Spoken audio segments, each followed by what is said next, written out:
This just might be the best chicken sandwich you've ever had. Let me tell you why.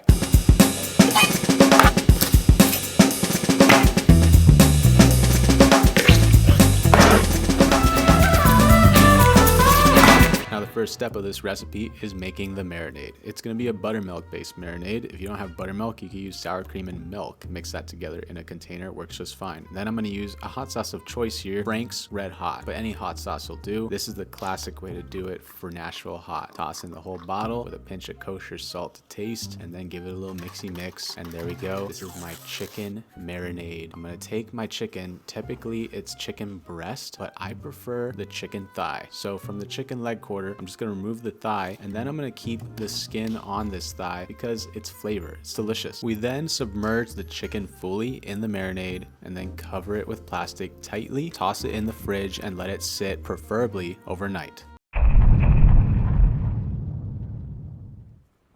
For the chicken fried dredge, it's flour plus cornstarch. If you didn't know, cornstarch makes it extra crisp. Paprika, celery seed, cayenne pepper, onion powder, garlic powder, and then a pinch of kosher salt and black pepper. This has been one of my go-to chicken fried dredges for quite a while. Use it on anything. Once your dredge is made and set aside, pull your chicken out of the marinade, toss it into the dredge, change hands to a dry hand, and then what we want to do is squeeze it into the dredge. Very important to squeeze it into the dredge to get that nice crispy texture. For comparison, here's the one I squeezed into the dredge. Look at all of those crevices. Crevices equal crispiness. Compared to this one, not squeezed, nice and smooth, not crispy. What's the best oil to use for frying chicken? I'm gonna say peanut oil, pure peanut oil. I prefer to use neutral oils for frying, as well as having a high smoke point is very important for this. Set this to about 350 degrees Fahrenheit for the chicken. And then I always recommend not overcrowding your pot of oil because that's gonna lower the oil's temp too fast, and that's gonna equal soggy chicken. Now while that chicken is frying to a cool 165 degrees internal, let me show you how to make a Brussel coleslaw to go along with it. Just look at these giant Brussels sprouts, perfect for this. I'm gonna chop it up nice and thin like I would cabbage. Then I'm gonna chop up some carrots to go along with it, just julienning them nice and thin. And then into a bowl, some Dijon mustard, followed by apple cider vinegar, Kewpie mayo, pepper, salt, and then mix that up. Don't forget to taste it before adding in your stuff. Give it a little mixy mix, and there we go. We have a beautiful looking coleslaw for the sandwich. Now back to the chicken.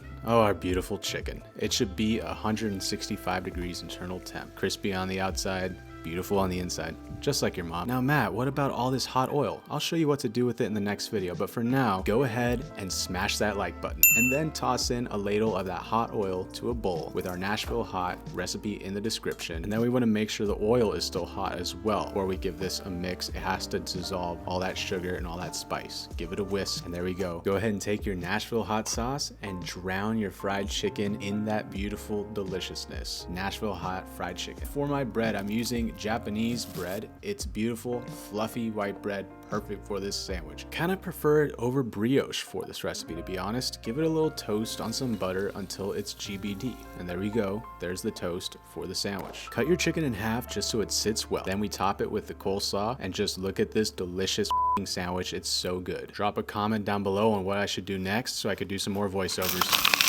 See you next Tuesday.